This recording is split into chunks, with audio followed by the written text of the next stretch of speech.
Keep slaying. Welcome in, fellas, to the Philcast. Now, today I'm lucky enough to be joined by Ginger Gaming Mentor, absolute legend. Was a great time talking to him. As for an intro, all I want to mention is I did record this about a week ago, so some of this was talked about before we had the actual news for the PTR and the new Rune words, but still very interesting conversations and some real great ideas. Now, obviously, if you like this kind of content, make sure you hit the like button and subscribe up so the YouTube algorithm knows you want to see more podcasts like this. And if you decide that you're really not a 2-hour podcast kind of guy, make sure you check out my Sweet Phil Clips channel and subscribe up to that, where there's just little short clips of the highlights from all of my Philcasts. Now, let's get after it. Alrighty, welcome in, everybody. As you can see over here to my right on the screen, we've got Ginger Gaming Mentor. Round of applause, everybody. Sit in your living room, sitting on the toilet. Give a round of applause for Ginger Gaming. What's going on, Ginger? Oh, nothing much. How about you, Sweet Phil? Doing all right. Just the afternoon. Had a little semi-productive morning, not too productive. Hit the gym, took the kid to school, the things like that. I see you got a special guest joining you today, huh? As Mr. you do Nimoy. a lot of times, actually. I see when you're streaming. He's always hanging out with me. Even if you don't see him, sometimes he's just sleeping in my shirt. Sleeping in your shirt? Oh yeah, he just goes in there and he takes a little nap. Nice. What exactly is that? A chinchilla? Is that what it was? Yeah, chinchilla. They live. Well, they used to live in the Andes Mountains. Kind of like the whole fur trade thing, like made them go extinct down there. But then they got revived by the fur trade, and now there's like billions of them all over the place. They're mainly pets though now. Like they're not actually wild animals. Right. Yeah, I had a friend that had, well, I'm not an animal expert on every individual species, but I thought he had a chinchilla, and he's like, no, it's a sugar baby. I'm like, oh, well. Oh, sugar gliders, yeah. Sugar gliders, there you go, yeah. So he's like, this thing keeps me up all night. It just sleeps all day, and then it's awake all night, that type of animal. They're those things are very dependent on you as like a companion. Like they can actually like literally kill themselves from just like loneliness if you don't play with them enough. You usually have to get two of them because if you don't, they just don't like you want to have one so they can always like cuddle each other and stuff because they're that needy. Wow. Yeah, that's crazy. Yeah, that's I've never had one of those type of exotic pets. I guess I did have an ex that had a what do they call them? The really long rat like minks? What is it? Oh shoot. Ferrets. Ferrets. There you go. Wow. I couldn't believe that. I was slipping my mind real quick. That's some ferrets. There you go. So like they're basically dogs that never got over the teething stage. There you go. So we'll roll into a quick question right off the bat to get the convo rolling into some Diablo stuff. Obviously, ladder is kind of getting towards the end here, but that means there's another ladder coming up pretty soon, right? New stuff. You got any guesstimation on when you think that's gonna be the next ladder reset? I haven't heard nothing personally. I mean, the current estimate is February, but as we learned last season, it didn't really work out that way. Yeah. What comes first, the D4 launch or the next ladder for D2R? I think they're keeping the teams pretty separate. So I mean, I feel like Diablo is still gonna truck along. I don't think they're gonna mess with the Vicarious Visions team too much. I think they realize that they've got something good. It's working. Like, let's not mess with it. They're doing a good job. Let's let them go. Like, if they screw up, I feel like they'll yank it from Vicarious Visions, even though Vicarious Visions is part of Blizzard now anyway. But like, I'm pretty sure it's still under their umbrella until they mess up. And then once they mess up, they'll be like, we're doing it now. Yeah. Yes. Speaking of the new season, you kind of mentioned it real quick when I brought that up. Do you think there's going to be any cool changes coming up for the new season? Like, a lot of people like the Sunder charms. I don't know your opinions on that. Or if Sunder charms, terror zones, do you think they're going to have anything new like that? Or do you think they're going to be a little more toned back on their changes? I think last season, or rather this like season that's ending now, I think their focus was trying to do something about the end game. I think they heard a lot of complaints. Like, that was why the Sunder charms ended up coming around and the terror zones ended up coming around, is because everybody was complaining about not having anything to do once they reached the end. And I mean, if you look at it from that point of view, the terror zones represent like them trying to give us something else to do once we hit the end of the life cycle of the, your character. But now that they have that in place, I feel like they're going to focus on other things. Like they're gonna focus more maybe on like new rune words. I'd really like to see them focus on some rather underused stuff in the game, which could be rather interesting, but never really quite was done right. Like the charges system on items, that could be really interesting for them to mess around with. If they could fix the number of charges, like every time you find an item and maybe it has like zeal charges on it or something, and you're like, okay, 25 zeal charges, I'd burn through that in like 10 seconds. Yeah. Like if they went through the process of revamping all that and maybe brought the cost of the charges down a little bit, I could see people actually utilizing those things. But as it is right now, the charge system is basically garbage with only like the bare minimum of things like what enchant on like a demon limb or something like that is really the only stuff that you use. Mm-hmm. Yeah, a lot of any other charges, they run out so fast. They take thousands, like a few thousand gold. I mean, it depends on the charge, but thousands of gold to repair them each like run to get them back and stuff like that. Yeah, to be honest, that one never crossed my mind, but now that you bring it up, something along with that would be pretty cool, because a lot of times those charges, we'll say something like Corpse Morn having all those corpse explosion charges on it, but there's characters that have built their whole character around those, but yeah, they're not enough. Mm-hmm. Yeah, totally. So, yeah, maybe the first thing that came to mind for me would be something like a charge or a charge per kill or something. Obviously, depending on the skill, they wouldn't necessarily balance out, because obviously if you have a corpse explosion charge, you're killing 10 monsters, right? If you have a zeal charge, you might take 5 charges to kill one monster, so they're a little bit unbalanced, you know what I mean? But yeah, like you would definitely have to work it out. Like yesterday, Cooley hopped into my stream, and we did a little bit of PvP, and I had mentioned to him that because I know that he does a lot with like murder paladins, which is like the like the holy X paladin that uses the Widowmaker bow so that he can fire the guided arrows, so that he can like basically guarantee his damage, because it's unless you block it or evade it, it's going to hit you. Right. And, yeah. I haven't done a whole lot of PvP, but I guess I've seen I don't know the names, but I've seen the paladin shooting the guided arrows and stuff. So, well, there's gloves that have freezing arrow charges on them, and freezing arrow adds all the cold damage from holy freeze to it when you fire it. So it's like free. It's basically free damage, and then you combine it with a piercing attack, and it multiplies the damage by like 5 or 6 times. And I just happened to mention to it when he showed up, and he like grabbed one of his characters, and we hopped in, and I fired like 2 arrows at him, and with the freezing arrow charges, and it literally was like 2 arrows, and he was dead. And he was pretty impressed, because it's like something that you probably wouldn't consider or even think would happen. Like if you're in a PvP match, somebody just starts shooting freezes arrows at you with some charges. It's kind of an interesting little like thing that you can do with some of these charges that don't really like it, but it was only 25 charges, so I was out in like 10 seconds. Yeah, you like, gotta make sure those all my charges, right? I was done. Yeah, that's like you see the other guy. I don't know how. I don't know a lot about PvP, but yeah, if the other guy makes a mistake and you can land one, that's like a big changing of the tide there. Like you could be behind and just there goes half the guy's health. Well, he wouldn't expect it either, because if you're firing guided arrows, he would assume that you'd have Widowmaker on, and he wouldn't expect you to have like an ace up your sleeve, so to speak. Right. Yeah, I was kind of doing something. I was dabbling with charges the other day that I was doing a corpse explosion summon druid the other day. So I threw on a bone hue. I would teleport around with the one hand with the Heart of the Oak, the summons, and the mercenary take down a monster, and then pop. You have all the survivability from your Oak Sage. So I didn't even use CTA, and I still ended up having like 4,200 health. So it's kind of funny. But then yeah, it was costing me. You only get 30 charges on a bone hue of corpse explosion. But yeah, I mean, if the one single player, you can kind of set up and do your run. So I would hit Eldritch Shank, I'd go hit Thresh Shocket, and my minions would just chop him down in like 2 seconds.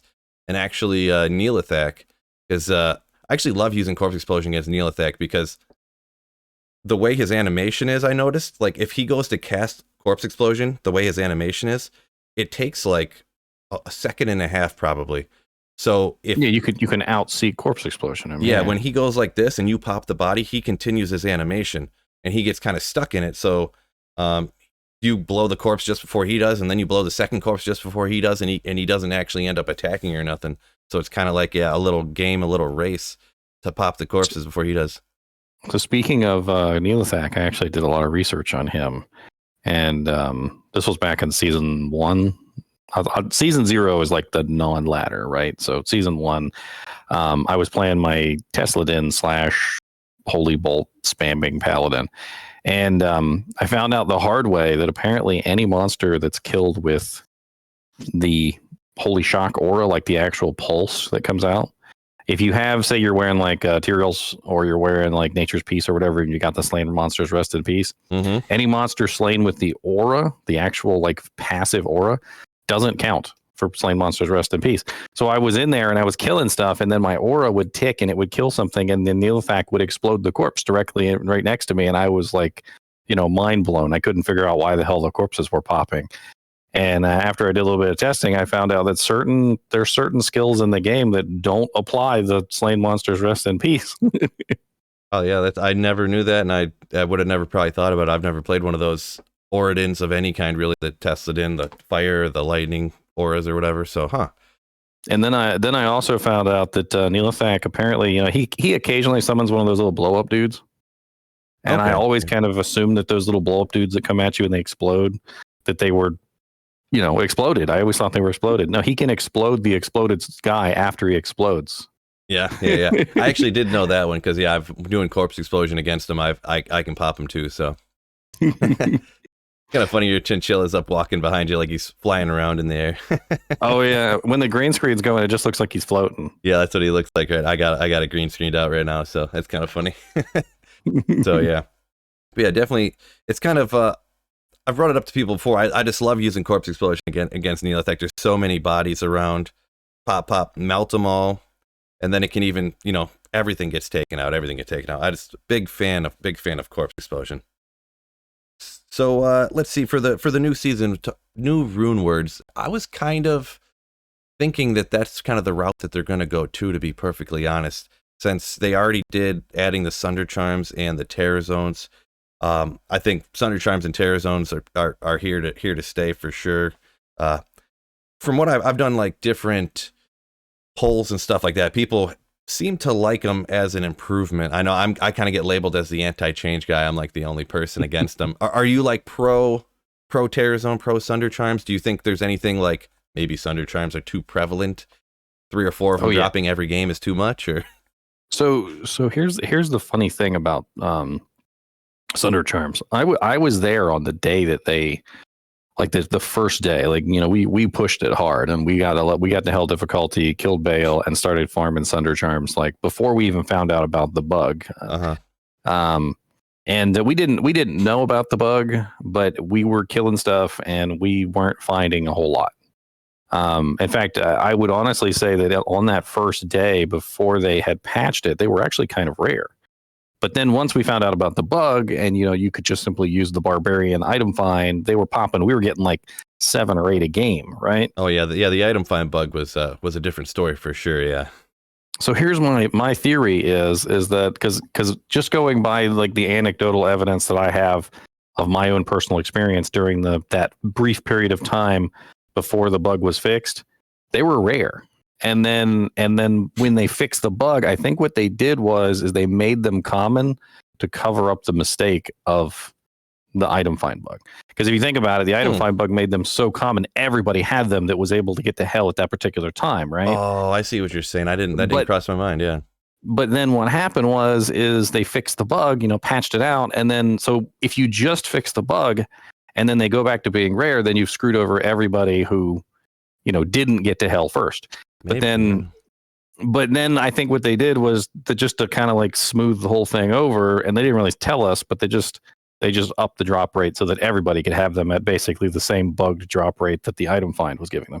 Because I noticed that after they fixed it, I would even do this like a single player game with like players 1, and I would run through and find like 2, sometimes even 3, just by myself. Yeah. Okay. Yeah. That's because what we did. We played through the game and however many hours it was, and I'm like, I gotta go to bed. And then that's when I was playing with Dobrunsky and Barricade, and then they had item find barb, and the next morning I woke up, oh my gosh, you guys hear about this? And they had all these Sunder charms or whatever. So I didn't get out there and farm without, all that stuff. It was already, I think it was already patched by the time I had gotten back on. But yeah, I guess I can see your point. They didn't want like 1.5% of the D2R population, who are the most hardcore, rush through, get 40 Sunder charms the first day, and then have everyone else like, I can't find them anywhere, but this one dude has 40 of them. Hey, if you want this cold Sunder charm, give me 40 burr runes. Come on, 40 burrs, let's go. They would have been super valuable, right? They would have been like incredibly valuable. Yeah. And you would have been like, oh, I have a cold Sunder here, an 85 cold Sunder. I'll give it to you for 3 burrs. Yeah. So it's one of the worst cold Sunders ever, but you can have it for the low price. Yeah. And then when I got on and I was playing with channel members and playing with viewers and stuff like that, there was some games with 8 people. There was like 3, 4, 5 of them dropping per game. So yeah, it kind of makes sense what you're saying, I guess, if they didn't mean for them to be that much, but they wanted to not only rather than have like a few ruling elites with the Sunder charms, they decided just to give them all to the masses, pretty much is your theory, which kind of makes sense. I mean, in lieu of all the stuff that happened, like my original assumption was that they were going to be rare, but not insanely rare. Yeah. Like I was thinking like Geeds level rare. Like Geeds isn't really that rare. That's like the go-to what people say. Yeah. Usually I would find like anywhere between 3 to 4 Geeds in a season, which I feel like would still be relatively common. Maybe even a little bit more common than Geeds, but the last thing in the world I ever expected was for them to literally give them away like candy on Halloween. Yeah. It was funny. I was doing maybe it was a week before the ladder reset. I was doing one of these philcasts with the Iceman, and he's like, I was like, these things are going to be rare, worth a lot. I had just done a video about how I think that they're going to be pretty rare, and he's like, do you really think they're going to be rare? Like, you think that they worked on this thing and they wanted nobody to ever find it? You think it's going to be rare like Tyrael's Might or something? They're going to spend this time adding in the code and stuff, and then nobody's going to find it? These things are going to be everywhere. And I'll be honest, that guy nailed it. Iceman, you nailed it. they ended up everywhere.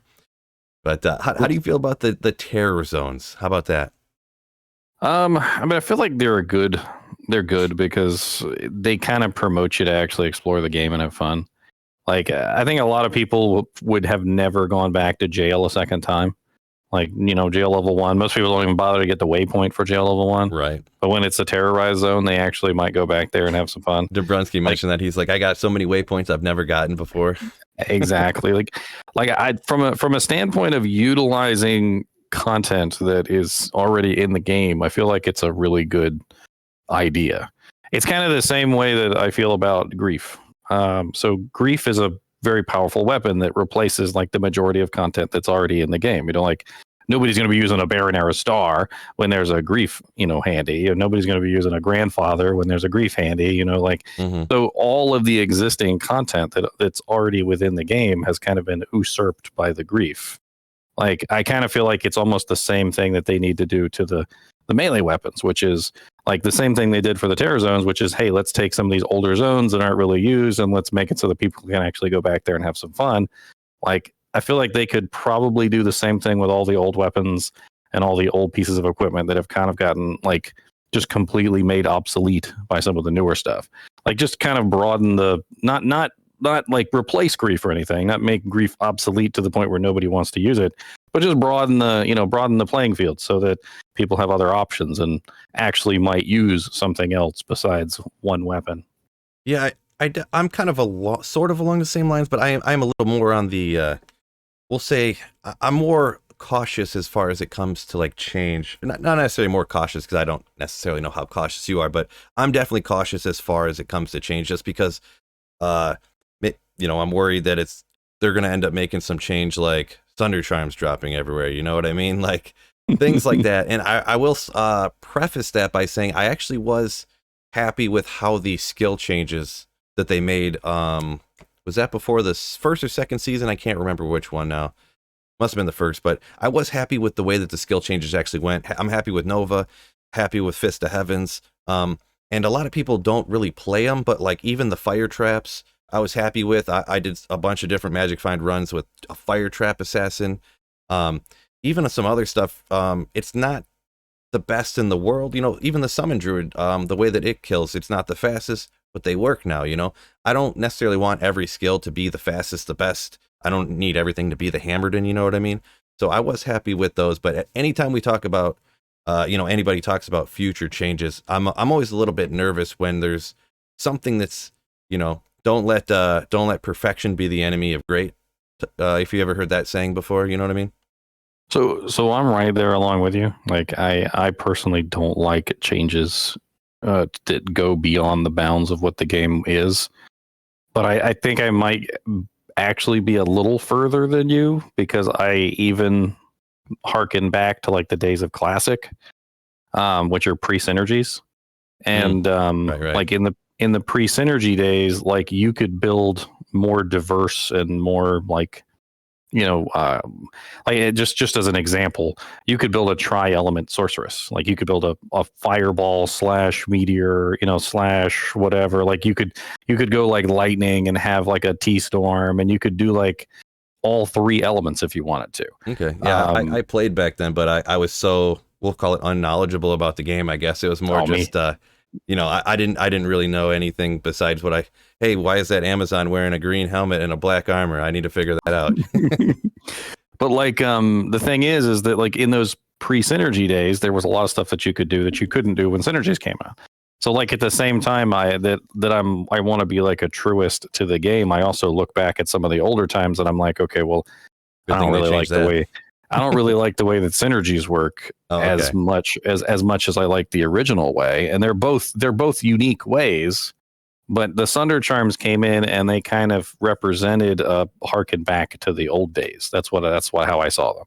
Like it was like, okay, well, these Sunder charms are going to let me do what I used to be able to do, like in the old days, and actually kind of build more into a specific tree. Like, because if you wanted to in the old days, you could just go full fire, you could go full cold, you could do full lightning or whatever. Like it didn't really matter too much back then, because they hadn't added in LOD yet. They hadn't added in all the crazy uniques and the crazy rune words and all that other stuff. So like recently, somebody, my kinship, they were talking about how they were playing Classic on Diablo 2 Resurrected, and he was complaining about the fact that he was a summon necromancer. And I don't know if you know this or you remember, but back in Classic, when you went between acts, all of your skeletons would disappear. No, so I did not know that. You couldn't go from Act 1 to Act 2 without your entire army going poof. So you had to have some way to build your army. Well, back before the synergies, you could build your army. You could have like a level 20 bone spirit, and then you could also have your army on top of that. But like with the synergies, you can't do that. So when they added the synergies into Classic, they broke some things as well. Like it's next to impossible for the necromancer to actually build his army, because he's got to invest all his points into the synergies, and then he doesn't have anything left over to actually have anything to kill anything with. Okay, and the mercenaries there, yeah. The mercenaries are garbage too in Classic too. That you can't put any equipment on them, and you can't rely on them the way you do in LOD. Oh, okay. Yeah, I haven't played Classic in like 20 years, so didn't know all that stuff. How about that? Oh, there's lots of crazy things about Classic. I've only done a little bit. I take that I did dabble for just about a couple of minutes, just enough to see the small cube. Like day one, my daughter was watching me play or terrible. whatever, and I was like, I'll install it on your computer. But then I don't know, I couldn't find the CD for the LOD part of it or something, so I only had just the original disc installed. And yeah, the little cube, there's no or the little stash, there's no potions, and all that stuff. So. Oh man, it's terrible. Like the first couple of patches were terrible. Yeah, there was no potion. You couldn't buy mana pots. Like it was awful. They definitely made the game better as they went up. And then I think a lot of people really enjoy. I think with the patch that a lot of people like to stop on is 1.09. 1.09 was apparently a very beloved patch for a lot of people, because that was where the Amazon guided arrow bug was, where you could infinitely like pierce the target, and there was a whole bunch of like specific bugs about 1.09 that people loved. Yeah, I'll be honest, that's like, well, I think that was around the time when there was like very prevalent hacking and duping too. But it was that when the ith bows and all that stuff, and oxy rings and white gloves and all that stuff was everywhere. Oh, it's almost like people like all the hacked and duped and glitched items. You know what I mean? I mean, there was something like freaking Wild Wild West about the days back then where like you literally had an inventory, like you had a stash full of Sojas, like it was crazy. Yeah, inventory full of I, hex charms. I found one Soj this entire 3 seasons or two, yeah, 3 seasons of like just one Soj, like the entire time. Yeah, I've actually And back then, literal SOJ dropping and finding. I've found 5 in my life now. So, wow. and that's even considering going and farming Nightmare and Dariel multiple times to get them. You know what I mean? I've only found 2. Yeah. One was from Pendle. I found one from Pendle, and the one that I found this season, you're not even going to believe who I found it from. Freaking Terrazone Duriel. Oh, okay. Out of all the monsters in the game that would drop me a Soj, Terrazone Duriel dropped me a Soj. And I was completely blown back. We were all joking about, all right, he's going to give us 6 scrolls of Town Portal, boys. Yeah, the usual Duriel drop for sure. Yeah, you always got a safe way home from Duriel, no matter what happens. It's true. It is true. Yeah, I think actually this season it must have been on a playthrough. I got an Oculus from Duriel. So yeah, Duriel's been giving it up lately. season 3 or whatever. Yeah. One of my friends on the kinship says that that if you quest bug Duriel, he has insanely good drops. But apparently, like if you don't quest bug him, he's not worth farming. But apparently, the process of quest bugging him is not like as simple as Andariel. Back in the day, like apparently you have to have like another character. And what you do is apparently you take this character and you bring him into the game. And you do the quest all the way up to the point where you open the door to Duriel's tomb. And then once you open the door to Duriel's tomb, you basically don't kill him. And then you have to just create the game with this character. And then you leave and you come back with the character, like a different character, and then you go kill Duriel. And he's essentially quest bugged at that point. But you basically have to keep this one character at this quest lock stage. Like he could never go past Act 2. Oh, okay. Yeah. I didn't get that, but yeah, that last part there cleared up for me. Yeah, I didn't even know. I guess now that you mention it, I kind of knew you could do that, but I never thought about it. I've heard of people doing something like that for Mephisto, to where if it's like pretty much the same thing you described, but for Mephisto, kind of. Like you open the doorway to Mephisto's. I don't remember exactly how it was, but it was something. If somebody was on the quest, they would create the game, and then Mephisto would be essentially you would just have like one character that never killed Mephisto, and every time you joined a game, they needed the quest. So then you'd come in with the other higher character or anybody who would go kill Mephisto, and I think maybe the other person would leave so that they wouldn't get the quest, and then they would take out Mephisto. I'm not sure if exactly that's how it worked, but somebody was explaining to me before that something along those lines. Almost like it wasn't really a quest bug, but you're like taking advantage of the person never having the quest done, and the quest always needed to be done because you had someone who didn't get it done yet. You know what I mean? So yeah. So well, for Duriel, the thing about quest bugging him is that he drops less trash. Apparently, that's the key to it, is so he doesn't drop as much like gold and scrolls of Town Portal and arrows and just like completely dumb stuff. Apparently, quest bugging him somehow fixes his table, so he drops less garbage. Yeah, the Town Portal thing is just, man, everybody's been there before with the massive amounts of Town Portals. It's happened on stream before. People just like die laughing. They're like literally 6 scrolls of Town Portal. Yeah. That's, literally the 6th one has happened to so many people. It's hilarious. So, so we talked about rune words for the next season, and I'm pretty sure, I can't remember if I mentioned it, but I kind of think that's the route they're going to. Do you have any ideas of what just like little guesses on what area you think they're going to go to make? I was kind of thinking and hoping actually that I like the idea of rune words into like class specific stuff, like putting the flickering flame in a druid pelt, great idea. It's super hard to find the base, obviously, and I've been searching trying to make one myself just because it's kind of a cool idea. Which of course gives people something to do, right? Lets them have something to search for, which is a good thing. And it's rune words kind of are sort of easy to make, but that's the thing. The limiting factor is going to be the difficulty of getting the proper skills that you need for the build you're trying to make for the proper rune word. Another one like obsession, obviously, in staffs. I think that one's almost a little too hard, in my opinion. Like finding those 6-socketed staffs are it's such a rough. perfect word. It's such a perfect word they chose, obsession, because that's literally what it is. It's now become your obsession to Right. find the perfect staff, like literally. Like Yeah. And Zod Rune's not too expensive, right? So like you could potentially roll one in a less perfect version, and then later on, maybe if you found the perfect base, you'd be like, okay, well, I'll get another Zod Rune and somehow, and I'll roll this one too. Yeah, for the online space, it's definitely the Zod's not too much. For single player, it gets a little difficult, but you don't want to roll that and not a perfect base. I mean, if you find a Zod on single player, you're going to be picking and choosing what you want to make. Right. I mean, I think best item to make with a Zod Rune, like pretty much bar none, is a Breath of the Dying. Like, because it's like one of the best melee weapons you can get. Sans Grief. And there are definitely characters that get better use out of Breath of the Dying than Grief. Like, for instance, the Vengeance Paladin. Like, if you ever wanted to make a Vengeance Paladin, Grief doesn't work for that. So, like, you'd have to go with Breath of the Dying. You said, like, do I have any idea about like what rune words they might come out with? Yeah, like or like things that you would like to see, or what you think they would do either way. Yeah. Well, if we look at their motivations for the first set of rune words that they added, they very clearly told us that the first set of rune words was being added for the mercenaries. Remember? They were like, we've custom made these pretty much for the mercs. So like the mist bow was pretty much custom made for the Act 1 rogue.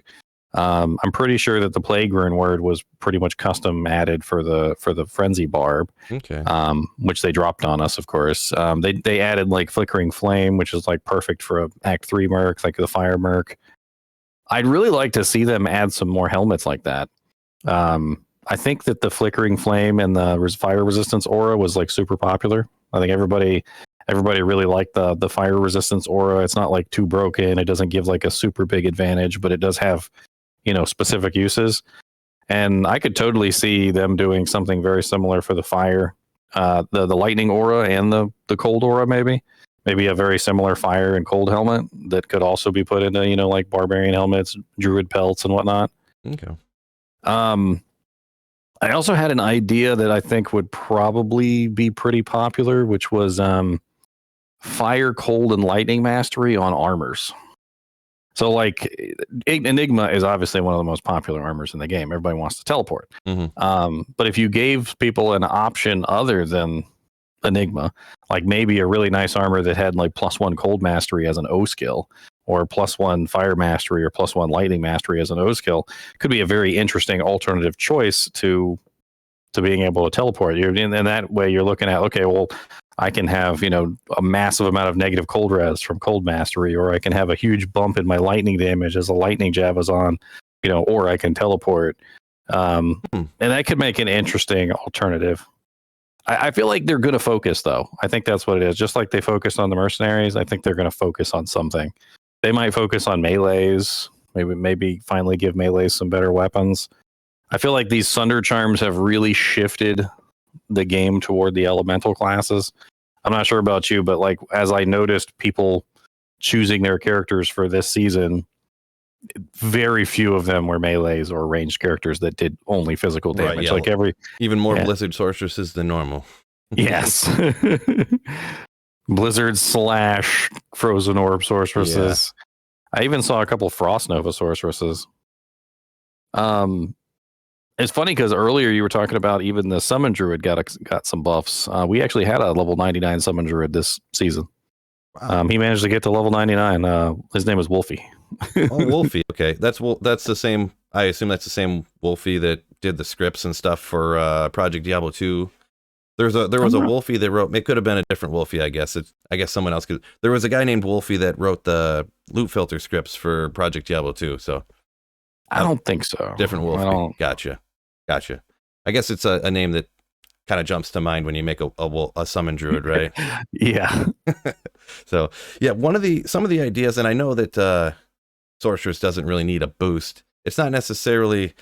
I don't know how much. It depends how it went, but I would really like to see like Sorceress orbs being able to get like a rune word in it, even if it's whether it's 2 or some of the bigger ones can have 3 sockets in them. So maybe it's a 3 or something. I just like the idea of, trying to find the perfect, and right now there's no reason, there's literally zero reason to ever pick up a sorceress orb. Like you can't use them for anything, the socketed ones, right? So they're just like strewn amongst the debris that the antidotes and the stamina potions that you don't look at. The only ones that are even worth picking up are the blue ones, and then the blue ones you're looking for like crazy stuff like +2 to Sorc with like, or +3 to a specific element with like +3 Blizzard on it, and then with 2 sockets or something like that, or 3 sockets. Like it's got to have like everything. You gotta have your cake and eat it too. Right. I see where you're going, but I'm not sure if they'll ever do it. Like, I feel like the Vicarious Visions team is really stuck on like the restoration of the antique, so to speak. So they're not willing to add things that weren't already there. And I think you can clearly look at the game and you can be like, okay, well, they never added rune words for orbs. They kept trying to push the sorceresses toward the staves, even though none of the sorcerers, even before rune words, what did people use? They used something like Spectral Shard and like Wall of the Eyeless, right? They didn't use the rune words or any of the staves really. The staves were kind of like the non sequiturs, but I mean, if they ever do decide to move away from the staves, like, and just finally just admit that people don't use them, which obsession is kind of like a signal in the other direction, right? Because they made a new rune word for staves, so they're still they trying to staff. Yeah, pretty much any of the two-handed, weapons or the staves, that kind of, it's hard to get over the one-handed with anything in the shield, compared to the two-handed stuff. I mean, I'd like to see them, if they don't want to go with the orbs, I'd like to see them actually buff up the staffs. I'd like to see the staves have some sort of like, maybe like native effect that maybe causes people to actually choose them. Like put a static faster cast on every staff or something, like just 20% faster cast, like on whatever staff that you have. And then when people go to put a rune word in it, like maybe there was like, even if they do obsession or something like that, like then the 20% faster cast is going to stack on top of the faster cast on the staff. I might steal that idea. I like it. If they gave it like a static buff that would actually make it, like interesting to the sorceresses, it could potentially be something. Because most sorceresses don't even want to block. Oh yeah, like that's a thing that I think a lot of people who play sorceresses and have shields, they don't even think about. But like, you don't want block chance on a sorceress unless you're building block, because if you have high block chance on a sorceress and you have horrible block recovery rates, it'll get you killed. No different than like not having enough faster hit recovery gets you killed on sorceress. You get stuck in that faster hit recovery loop and you die, which is a horrible lesson that a lot of sorceresses learn really early on. They're running along and that group of monsters tags them, and all of a sudden they're just getting wailed on and they can't get out and they're screaming. Yeah. I've even been there. So I don't prioritize survivability as much as I probably should sometimes, and get that wrong group knocking you down. I got to be honest. I mentioned it real quick, but I like that 20% static on a staff, or 20% faster cast rate on a staff. That's a good idea. I think that comes from Lord of the Rings Online. I used to play that a lot. So it's an MMO, but in the game, all of the weapons, every single weapon had some sort of like special bonus, which would maybe gravitate you toward that weapon over others. Like the halberd had increased threat, so monsters would attack you more often if you were using halberd. The two-handed swords had like a 2% crit bonus. Like each individual weapon had its own specific bonus, and you would look at the weapons and be like, okay, well, I want a DPS, so I'm going to go with the two-handed sword over the halberd. Or you do like, I'm a tank, I want as much threat as I can get. I got to fight with the the melees and the healers for aggro, so I'm going to go with the halberd. And I just thought it was really interesting. None of the buffs were like, make or break. Like they weren't going to like, if you didn't choose this particular weapon, you weren't going to get accepted for a raid or anything. But the small bonuses made the customizability of like what weapon you chose, like kind of more toward what you were trying to do. And so like having a small bonus like that on the staffs could be interesting, because it would maybe give the sorceresses a reason to actually utilize those. But then again, Spirit is so freaking good that like people can't put the dang thing down. It's like with how cheap it is, and with the runes that go in it costs nothing. It's the most powerful in the game. Yeah, pretty wild. So There's a couple other things about changes. Me being anti-change guy, this might sound weird, but there's actually a ton of things that I would like changed. And there's a couple other ones I'd like to hear your opinion on whether you would like these things changed too. Number one, and this is another thing I've done polls on that I've heard. This is like 80, 85, 90% people say they want a loot filter. How do you feel about loot filters in D2R? I never really cared one way or the other. A lot of people literally hate me for this, but like they'll get on like the loot filter rant. Oh and boy! I'm just All right, like, it's been nice having you on, Ginger. Goodbye. And I'm just like, I mean, it doesn't really bother me one way or the other. Like I've never had too much of an issue with it. I have had a couple people tell me they got banned though for using loot filters. Yeah, if you go online at the wrong time, yeah, like if you forget to disconnect it or something like that, or I don't know how the ones nowadays work, but or if you're trying to use one online, you're gonna get hit. Well, it's not the loot filter itself, but apparently like the map hack programs and stuff apparently have loot filters in them, and so people will download the map hack filter or the map hack program and then run the filter, and then they end up getting banned for running the filter, the program, not the filter. Gotcha. Yeah, and I can see that. Yeah. Hey, just a warning to you guys out there, like you can't run the map hack program just for the filter online, because they're still going to detect the map hack program and be like, okay, yeah, you're not. No. Yeah, definitely. If I wanted a loot filter, I don't use one on single player, even though they have it or whatever that you can use. But if there was actually one integrated with the program that was made, I've had, and this is anecdotal experience, but a lot of people, this could have happened to people so many times, but just nobody knew. I came up, slaughtered a herd of cows. Man, I can't see anything. And for whatever reason, I came down to the left. But like imagine if I went up to the right. I wouldn't have. It just looked like a pile of stuff. I move on with the game. I save and exit. I go down to the left. And all of a sudden, I'm like, I don't see anything. Okay. And just before that herd of cows went off the top of my screen, I seen a flash of orange. And there was a Chamrune sitting there on single player. And so that's like, OMG, like there's all these antidotes, all these cracked, scimitars and these, whatever, antidote potions, stamina potions, all this stuff. And there was a Chamrune on single player sitting there, which I've only found a few of those in my entire life on single player. Like it could have been disaster. So I already had wanted them before that, but then when that happened, it was literally the decision of going this direction, then that direction. I would have never seen that rune ever drop. So like realistically, everybody wants the rune drop. Chances turned up. Not everybody. I take that back. I talk in too much generality sometimes, but a lot of people want to be able to find high runes easier for like themselves. To be honest, in my opinion, you could probably double the amount of, not double, but 25% the amount of runes that people could find just by allowing the people to see the runes that drop. So I had a guy who actually had a pretty interesting idea, and it didn't even occur to me because I'm so anti-Diablo 3. But in Diablo 3, I don't know if you remember, but when an item of particular worth would fall, there would be a light shaft that would appear, on the item coming up, and it would make it very obvious that an item of worth had fallen.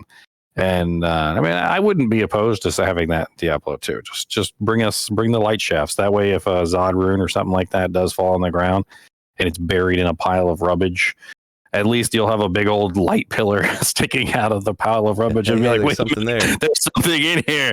We gotta.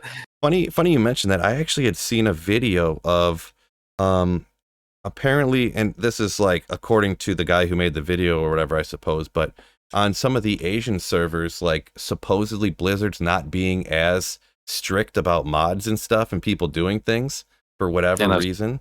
I don't know. I've seen a couple screenshots. I don't want to talk any bad about the CCP or nothing on the internet. They'll shut me down. But like, I don't know, they're letting people over there do whatever they want. And yeah, I've seen screenshots and videos of like, that's exactly what you said, the light pillar. People were like drop trading items or something, and they dropped an item and there's the pillar of light over the item and stuff. Well, there's many different kinds of mods, and like in like in Final Fantasy 11 back in the day, there used to be a way that you could just go into the texture files and you could just like copy a texture file and replace it with something else. It didn't change anything that anybody else saw. It only changed what you saw. So there may be some modifications out there that only change what you see and not what anybody else sees. It doesn't actually modify anything on the server.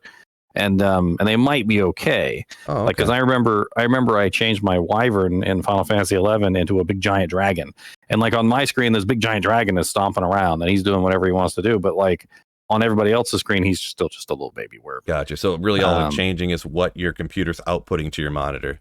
It's not like actually changing the game. So it's interesting, the idea of a loot filter, though, because it's kind of like a double-edged sword, in my opinion. So like if you're an experienced player like you and me, you're going to go through there, you're going to check off the items that you know are garbage. Like you're going to take off the thawing potions, you're going to take off the the stamina potions and things like that. But like for your novice player, like they might take off like all blue items. Like, well, I don't want to see blue items anymore. And unbeknownst to them, that blue items can sometimes be like some of the most valuable items in the game. And like white items, there are specific white items that can be like among the most valuable items in the game. You know, like a white wand.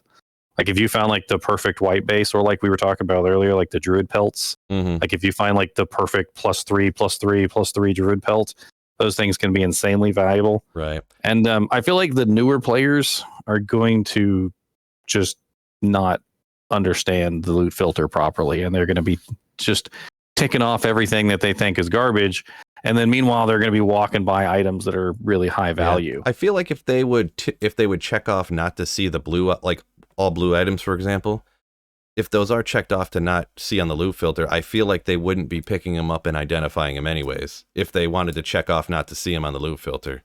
Well, yeah, but it's kind of like a distinction, right? So if they are seeing them and they drop on the ground, they might eventually actually pick them up and check them. But like if they never see them, if they just check it off and they just never see them, they're never going to learn that they're valuable.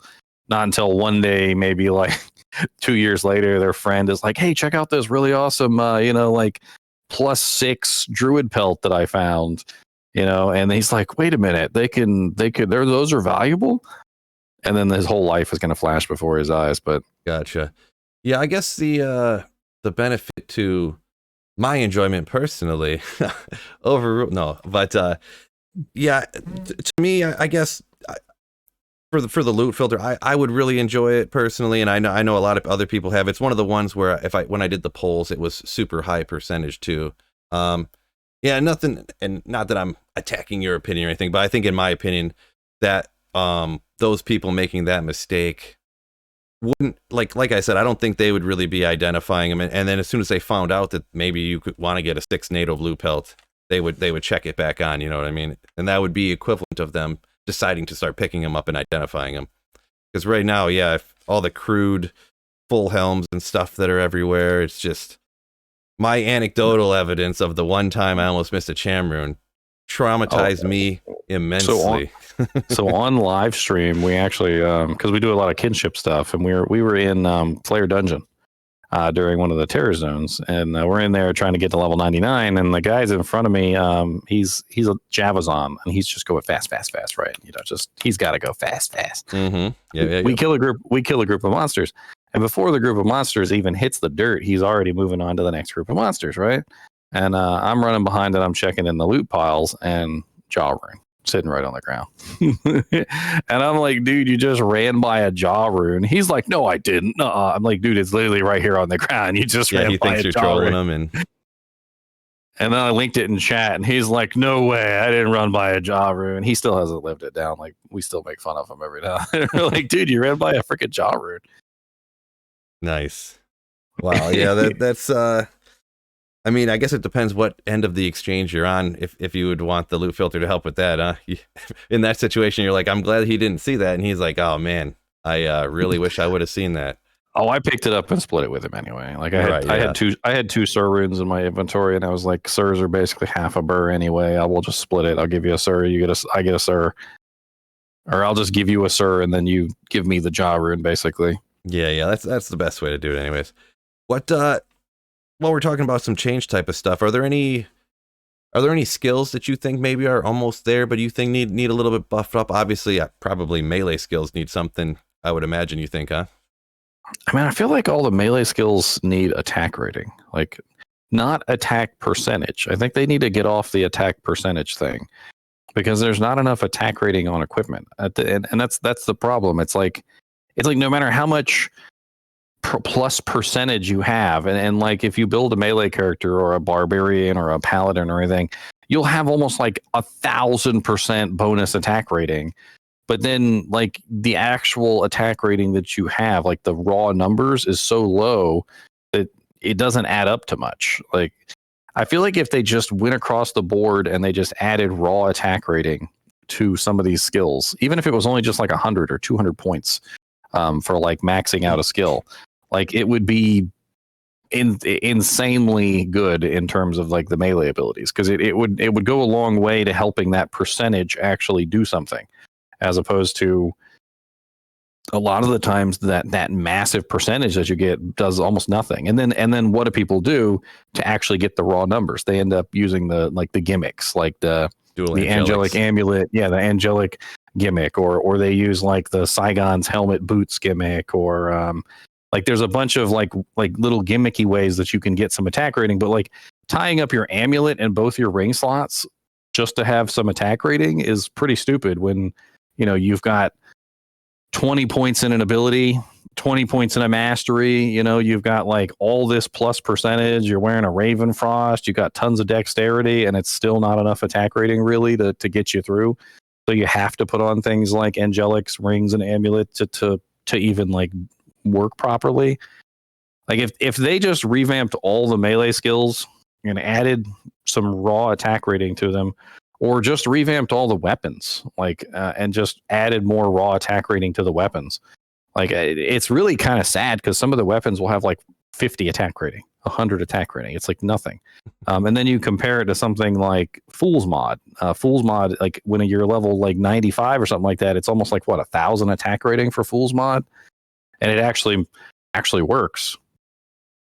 I mean, that would be one thing, like one big major change I feel like they could do that would totally revitalize the melee tree. Yeah, just all the melees. I do like that idea, and that's why I like talking to people too. That's something I wouldn't have necessarily thought of. I'm always like thinking about the loot filter thing and stash tabs and things like that. But I like that attack rating right there. That's a good, and the 20 FCR on the staffs. That's some good stuff that I'm gonna store up here. I think those are good ideas. And yeah, there's nothing worse, man, being like late game trying to hit something, and you think you got good gear, but nope.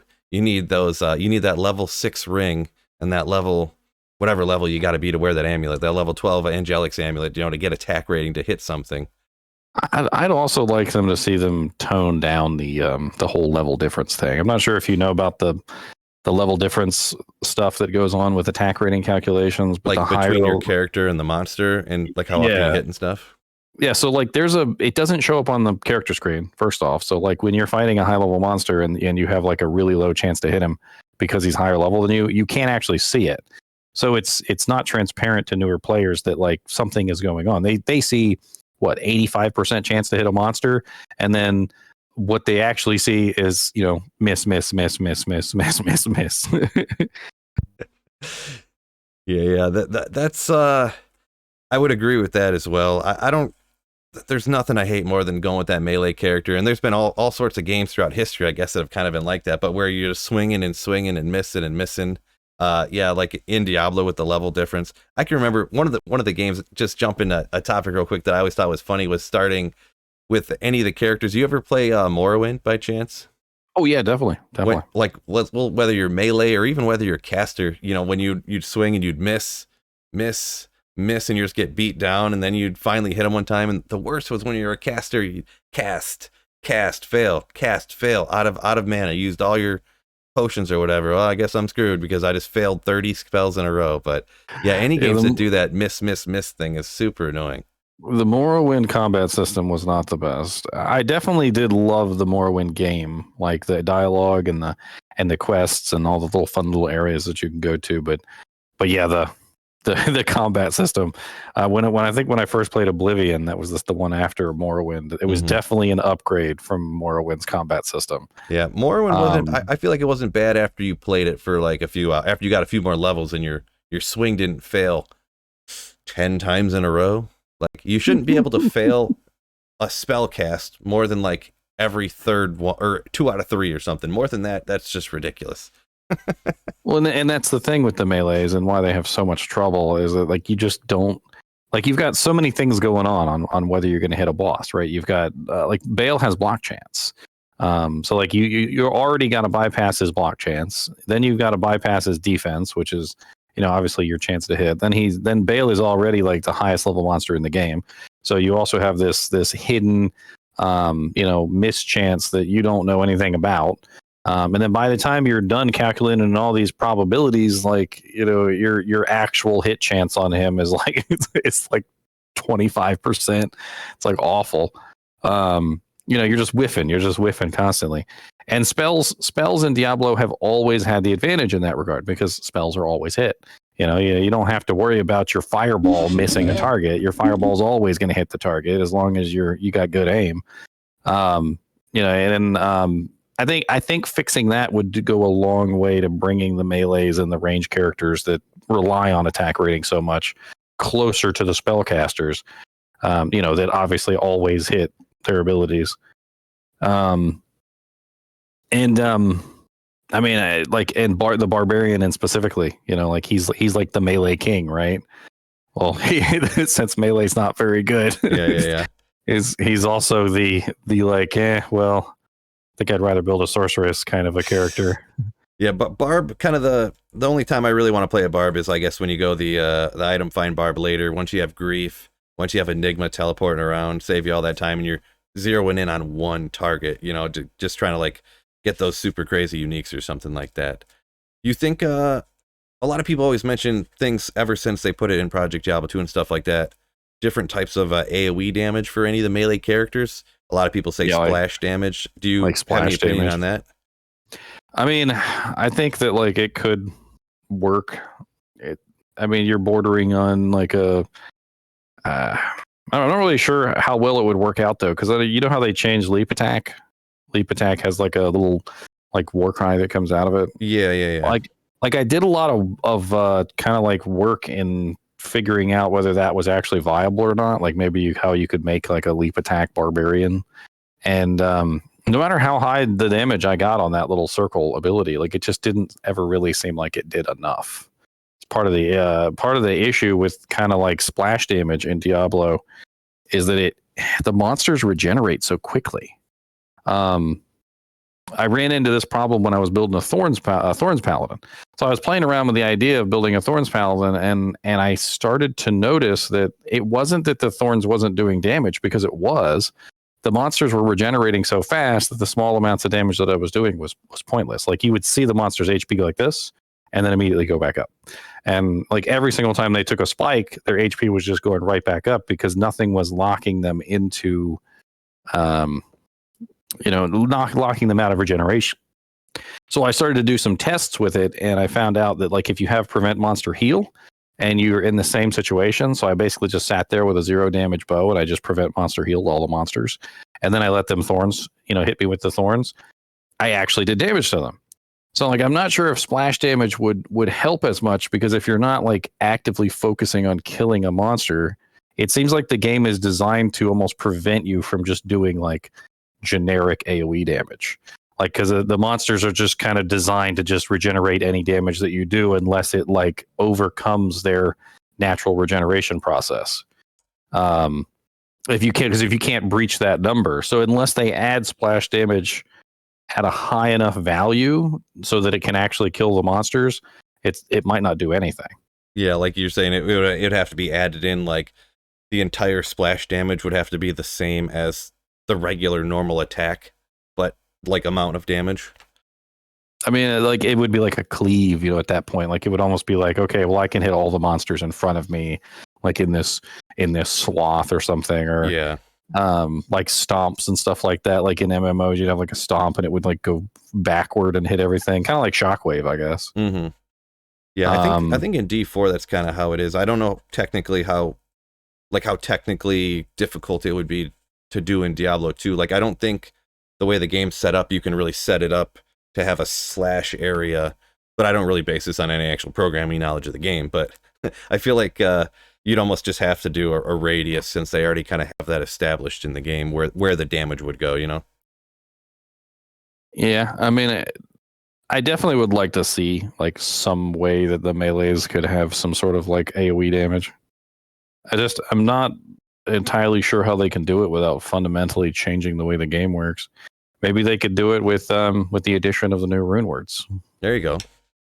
Put a rune word in, something like 20% chance of corpse explosion when a monster dies or something. I mean, corpse explosion is extremely powerful. Yeah, and like a corpse explosion, you could, but with that skill too, if you did that, it would be like you could pick the level of the corpse explosion. So you'd kind of like, let's say you made the rune word first, and it was like level 15, and you're like, oh geez, that like the radius would be too big, so you'd be shrinking, and you could shrink the radius down to just like small. That's essentially splash damage, I guess, but only on kill. I mean, I hate to say it, but even just level 1, like even just level 1 corpse explosion on a melee character would be massive. Because if you got to think you're in the middle of a huge group of monsters. As a melee, they're always piled around you, right? You know, like it's you can't really kite them or anything. You just kind of have to stand there and just deal with it. Yeah, and then as soon as you would use like taunt, get the monsters to always come at you, and and as you kill them, you would dish out a pretty decent amount of corpse explosion damage. Like that could be a very interesting weapon choice. Like if they made a weapon that had a chance to proc corpse explosion on killing a monster. There actually is a weapon. It doesn't have corpse explosion, but it has the other crappier one, poison explosion. Oh yeah, I was Viper fork, I think is what it is. I was actually just looking at that earlier. Yeah, so it'll eat the corpses. So like, well, the poison explosion's terrible. Like it's awful.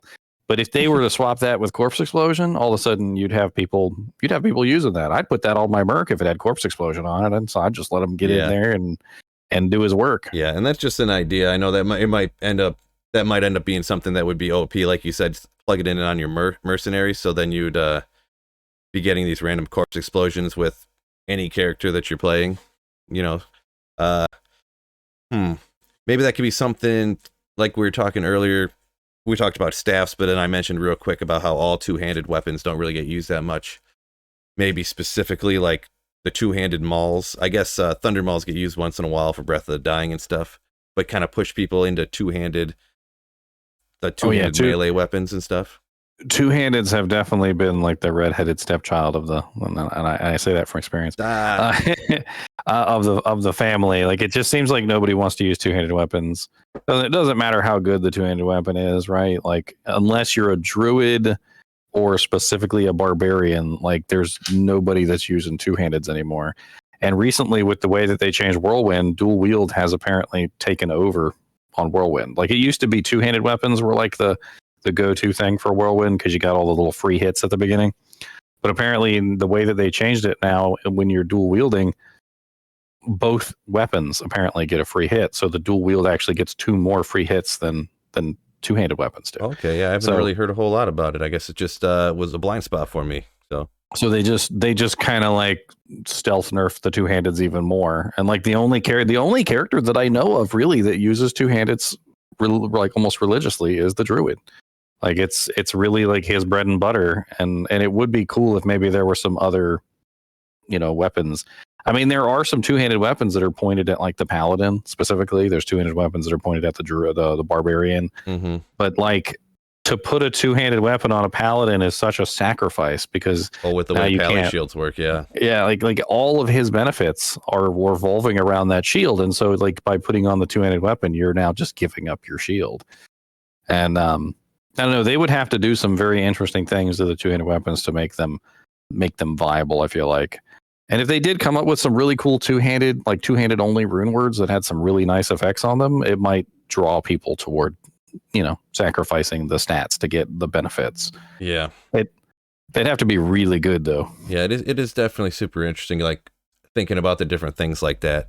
And even I can get pretty excited and appreciate the way that some of this stuff. Every once in a while, while we're talking about it, I start to think in the back of my head, it's probably just my own, just the way that I am, I guess, concern about like the power creep, as this gets more powerful. Like you said, like, oh, they made this change, but all it did was make one-handed weapons even more powerful, like dual wielding for the whirlwind, like they made this change. I don't know.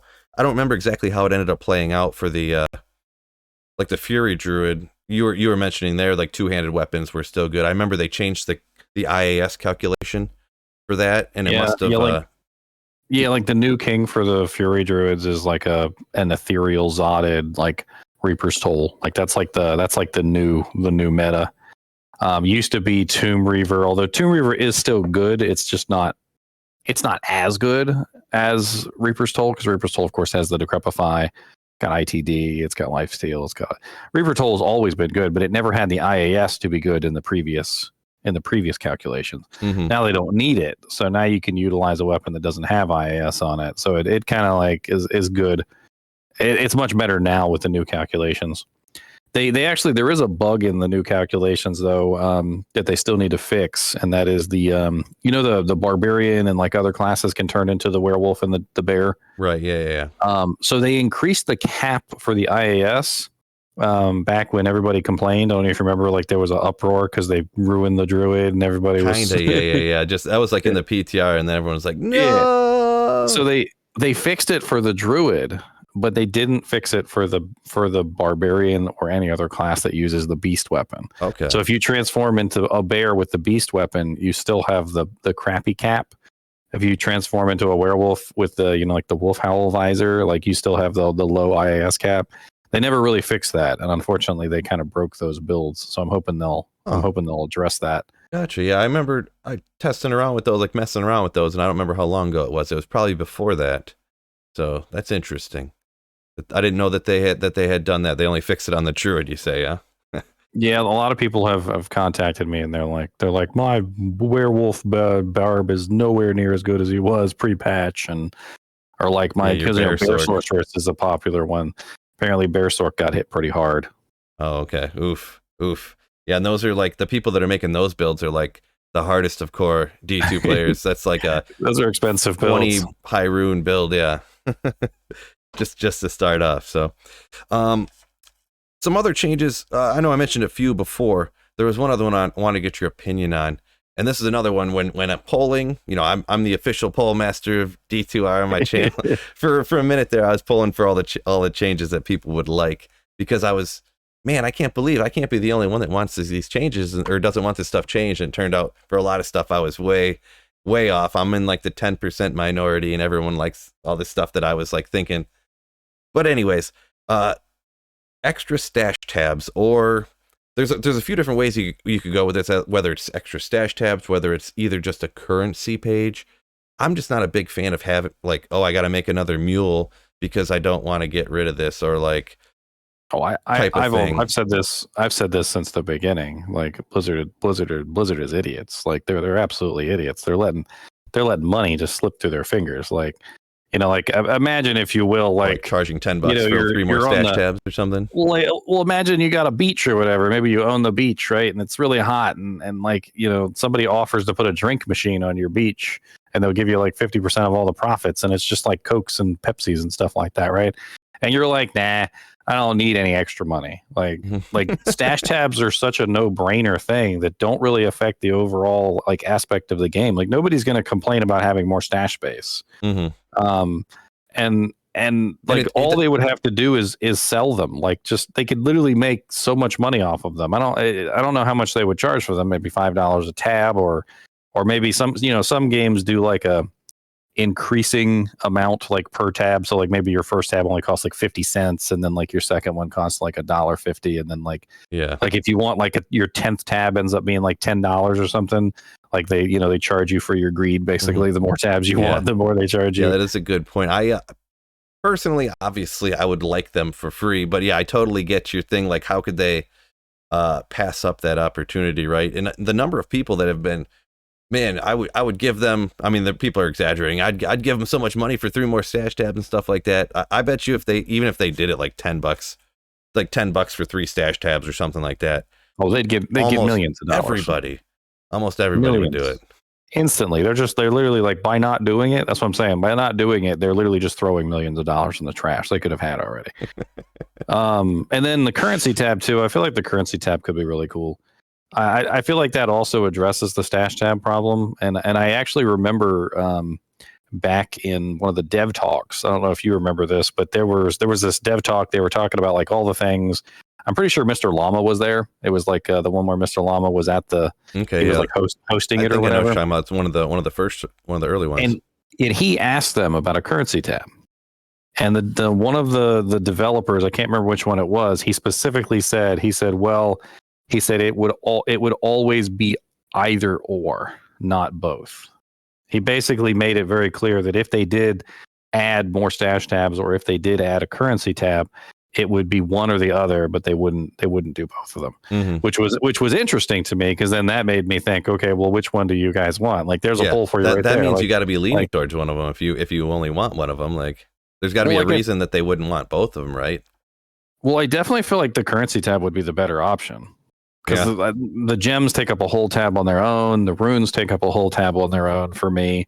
I don't know about you, but like, and then at the same time, I'd like to be able to hold on to like the chips for running like the different recipes, like to upgrade the gems. There's another thing I should have got into in a second.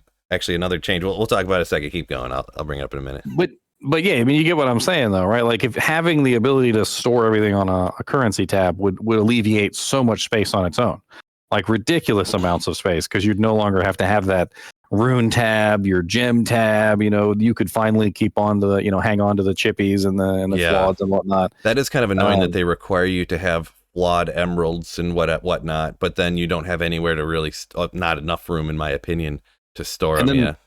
Then the same thing for the keys, like the keys for running Uber Tristram and whatnot like that. Like, that is just like insane. Like, when you really start collecting those keys, like if you want to do like a whole bunch of runs in a row, it takes up so much space. Like, you literally will fill up a whole mule, and then you'll fill up your shared stash tabs, and then before you've got like 100 keys, and you're just like, can we please convert some of these into organs? Like, please, I need some space. Yeah. Yeah, that is true. I feel like, I don't know specifically with the currency tab, but I think maybe they were talking, I think someone asked them about rune and gem stacking. And I know the reason they didn't want to do that is because it opened them up for like people duping 50 runes at a time. Like, if you stacked 50 runes. And I wonder if for a stash tab, if that could be a similar situation. Someone could find an exploit to like, their currency tab, they have 20 runes sitting on it, and they find some exploit to like go in and edit the number of runes it says they have, and then they could take all the runes out. Take them out like a slot machine. Yeah. I mean, in that case, then you'd be leaning more toward the stash tabs, because it's more of the same, right? It's just another tab, nothing special. Yeah. It would just be, instead of creating Mule 102 and putting stuff in on its tab, you would just have a random stash tab instead of, and it wouldn't even take up more room on their servers, because it's not like you're creating a character. Instead of that, you just have the stash tab with the items on it anyways. Like, so it wouldn't really be anything besides, like, I feel like a professional programmer too could make extra stash tabs in a day, right? Probably. I mean, and the same thing comes down to the character slots too. I think they're just losing money on that too. They could have been making money on that the entire time. What is it? Limit 20 online, right? And then so give us more character slots. Like, I ran out of slots on like the first week. I was already okay, yeah. I play a ton of single player, so I got unlimited there, but yeah. So and that's another thing. I don't know if you've ever played on Nintendo Switch, PlayStation, or Xbox. Don't they only get like 10 or something? But they're limited. They're limited on single player. It doesn't make any sense. Really? I single player. I didn't know. like there's no reason for them to be limited on single player. It's so dumb. Single player is the one place that you should have like all the freaking stash tabs or character slots that you want. Like, freaking have a character for every single set. I can't imagine they're worried about the amount of memory on an Xbox. I don't even know what Xbox is out now. I'm going to be honest. I haven't bought a console in a hot minute, but well, my offline character tab is like completely full. I've got like hundreds of characters, right? I checked the other day just as a laugh. My whole folder, so my whole save folder is like 10 megs. 10 megabytes. Like, it's not it's not a storage issue. Like, there's no way it's a storage issue problem, because you could literally have 1,000 characters and it's still probably. I wonder what the logic is to limiting it on single player then. Like, nothing can even come to mind to me. I don't know. Yeah, speaking of weird, one thing that would benefit the making of, like, eliminating the need for as many mules and stuff like that, and another change. Sweet Phil loves change in D2R. Loves it. I wish they would eliminate the need to have like flawless diamonds and chipped topazes or whatever to cube up runes. I wish you could just cube the runes together and call it a day. I hate having, oh man, I'm going to cube up these pull runes. Oh, I don't have any flawed diamonds. I think I'm right there with you. I would either like A, for them to let us, obviously have the stacked the gems, so we don't have to worry about it. That way we could just have them on hand. But I hate it for the same reason, like, because most of the times I won't have those around. So like anytime I want us to up a rune set that's higher than what, like a freaking Dole rune. I think Dole is like one of the lowest ones that you can cube. I can't remember the lowest because I don't usually even keep them that low. I don't even, because I don't want to have to keep all these gems and stuff around. Yeah. Well, yeah, and like I almost never cube up runes because I never have the gems, and that comes right back to you either just remove the gem requirement entirely, or give us a way to actually hold on to these gems that doesn't like hog up every ounce of inventory space. Because as it is right now, if you wanted to hold on to your chips and floods, like goodbye all your inventory space, because you're also holding on to the perfects as well. I create a mule called Chippy, and that's where they go. Oh man. So that would be one thing. If, hey devs, you listen, get rid of that gem requirement on runes. It's one of those things too that it's like a small amount, but it would literally make the game more fun. Like people would enjoy it more. No, you can't tell me there's one person that's like, I enjoy picking up these flawed topazes. I enjoy grabbing these chip gems and throwing them on a mule and having to transfer them to your shared page. And you don't want your shared page to be complete full. Then you got to create a mule, transfer them over. Nobody likes doing inventory management, right? And I don't really know. I guess maybe it's there for like a limiting factor to not cube up every rune you find, but to get to like a Burr rune or a Zod. But the amount of lower runes that you would need to cube up, like even if you talk about, like you said, Dole runes, you probably need like 50,000 Dole runes to cube up to a Zod, right? Or something stupid. Like everyone knows the old adage that an L rune, you'd have to have 20 million of them or something. Like it's insane. That's the only thing I can think of that might be a good reason to keep some of them, is that like for players that may not be fully aware that cubing high runes is silly. Like if you had 2 low runes, you would probably never cube 2 low runes into a Sir. Like it's just not advisable. Well, putting that gem component in there, I think causes people to pause. Even the newer players, obviously, because they can't just throw the runes in there and just hit the transmute button. They've got to go hunt down this gem that they don't have and then put it in there and cube it up. And like I think it's kind of a good thing for the higher runes. Like I'd like to keep it for anything above maybe like an Ist rune. All right, well I guess you could get me on board with that, I suppose. Because you don't normally cube those anyway, right? I mean, who's cubing together like a bunch of Ist runes and stuff like that? The only reason I do that is on single player, because you end up with I got like 13 Ist runes, and I'm like, what am I gonna do with all these Ist runes on single player? What I do really need is another low rune. Or I need this Sir rune and this and that to make these other ones, but the high runes don't drop ever. Like literally, like right now, I think I have 9 Vex runes, and it's like, what am I going to do with these Vex runes on single player? There's not 9 rune words I want to make. Well, Vexes are definitely worth transmuting up a lot of the times. But you kind of see what I'm saying though, right? So like, say if I was a newer player and I did happen to have like two runes that were highly valuable, and then I go to my friends and I'm like, hey, you got a flawed diamond so I can transmute up my 2 whatever runes, and they're like, dude, don't transmute those, you idiot. Like, what's wrong with you? I'm kind of perfectly fine with it on the higher runes, but yeah, I hate running by all the runes that drop and you can't do anything with them, right?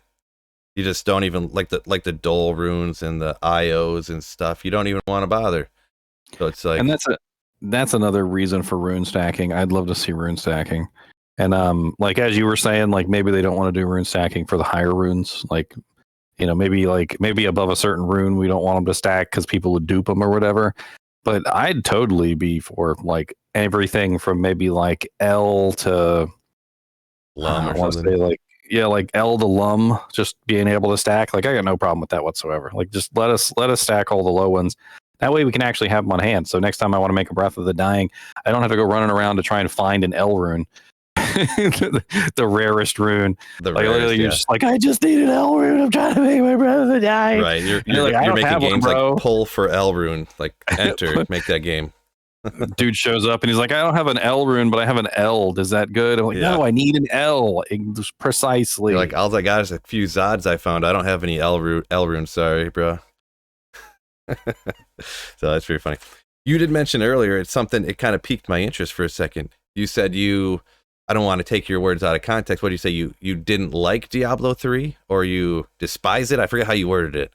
I think it's terrible. It's terrible. Like, I just think it's terrible. Gotcha. I played it. I played it all the way through. So don't get me wrong. Like I'm definitely one of those guys who will just like dive into a game and I'll play it for many hundreds of hours. But like Diablo 3, at the end, I really kind of like, it kind of hit me like an epiphany.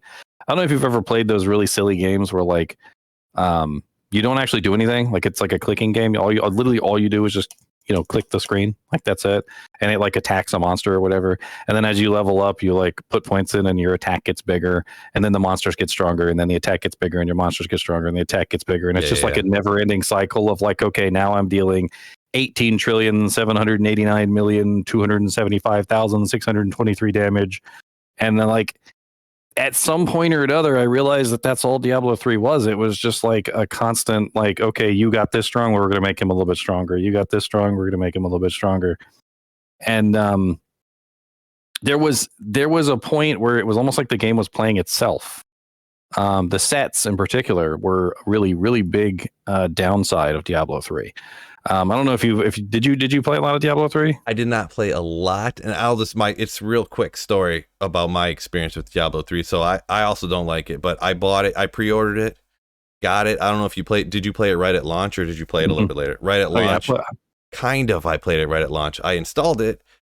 I moved for like 4 minutes and then the servers crashed. And then they were down for days and days and days. I don't know if you remember that, but they were down for several days after I just saved up all this money to buy it at the time. I mean, I wasn't that young. I think I was like 20 when it came out or something, but at the time it seemed like a lot of money.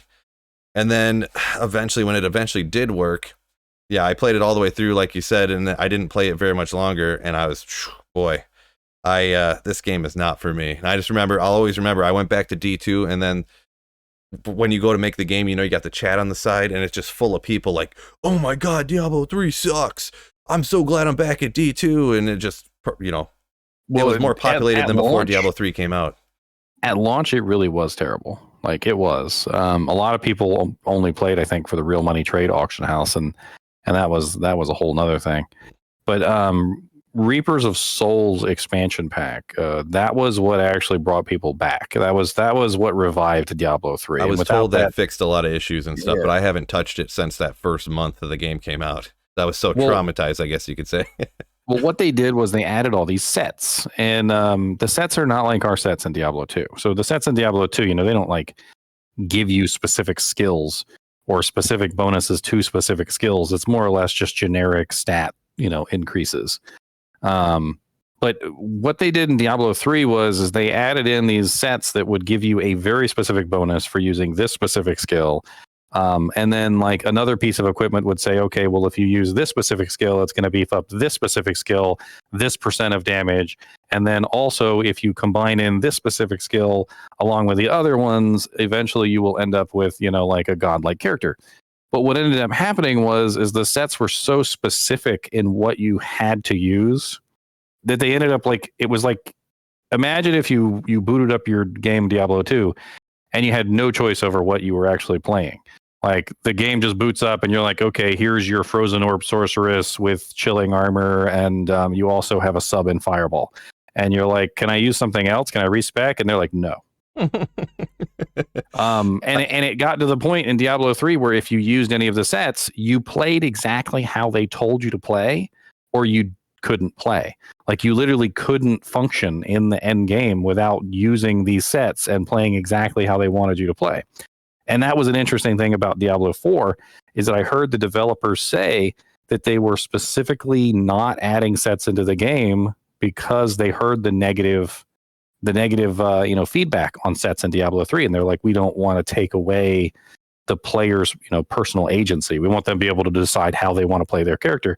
And we realized that the sets in Diablo 3 were essentially preventing the people from deciding how they played their character, which is crazy. Like, it's absolutely crazy to have something in the game that just like, it's okay, you're using this skill on button 1, this skill on button 2, this skill on button 3, and like you're just like, okay, that's it, we're done. Yeah, I had heard from people that the sets in D3 were like the go-to, but yeah, I never really was explained. I just assumed that they just had whatever abilities and whatever stats on them that would make them so powerful you wouldn't want to use anything else. So. Well, you couldn't. Like, the way that they set up the game and the way the difficulty like you structure couldn't even worked, function without having the sets essentially in the end game. Like because once you get to a certain difficulty, like, you can't just use regular abilities. You have to have these big giant damage bonuses that come from the sets. And so without the damage bonuses, that you just can't function. I mean, you can, up to a certain difficulty, you can play your character how you want up to a certain difficulty without the sets. But once you get into like Torment 10 plus, like, there's no way you're functioning without one of the sets. Like, you have to choose one, and you have to use the skills that they give you. Otherwise, you're not gonna function. You won't even be able to compete with other players. Okay, interesting. So while we're moving up in the number that comes after Diablo, so what are your? I don't know if you ever got any hands-on play of it yet or anything like that. Have you? What are your opinions on like what you've heard, what you've seen, or whatever about Diablo 4? So I haven't gotten any hands on. No, they didn't invite me. They didn't invite me to anything. I don't exist. I'm just right. Some of us streamers don't exist to them. I don't know what it is. We're just like, yeah. And what my hypothesis on that actually is, I think they went.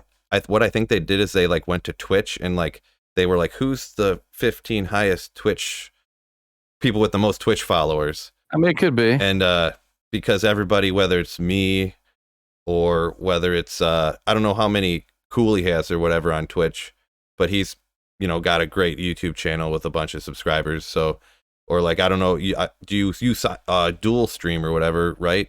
But yeah, I do are you primary on YouTube though, or is it kind of both? Yeah, primary on YouTube. I got about 2,500 on Twitch. Okay, which isn't too bad, but compared to the 20,000 I have on YouTube, it's not like, it's nothing.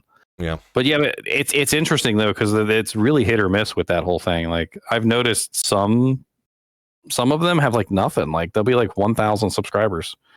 Like, and I'm over here and like, Sweet Phil's got like 40K and he's not even up there. Like, what's going on? Like, what's they just don't like us. That's what it is. Yeah, I don't know. Yeah, I'm like 85% jealous of those people, but no big deal. I mean, human nature, right?